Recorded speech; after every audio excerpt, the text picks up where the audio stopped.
One of the biggest challenges option traders face is deciding the effect earnings may have in an options trade. This problem becomes especially difficult when considering pairs trades where one symbol recently had earnings or will have earnings soon, and one symbol does not. Thankfully, SpiderRock's chart tool has both uncensored and censored volatility data. Censored data removes the impact earnings events have on implied and realized volatility, making it easier to compare data across expiries or even cross-symbol. The censored realized vol removes the volatility returns of the underlying instrument one day before and one day after the earnings event.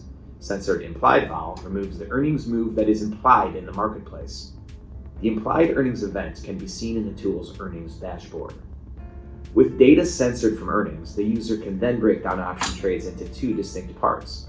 The first, implied and realized volatility outside of the censored earnings period, and two, implied earnings event moves versus historical realized earnings moves.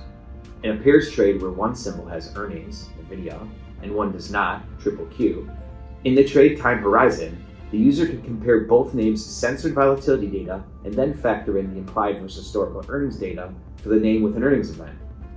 For instance, if both names' volatilities looked fairly priced with respect to one another, but the name with upcoming earnings had an implied event move that was lower than its historical event moves, one might buy the name with earnings and sell the name without earnings in the pair.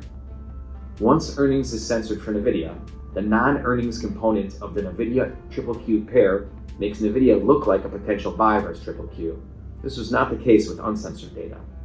Find out more about SpiderRock data solutions, including our options volatility data feeds, at spiderrock.net.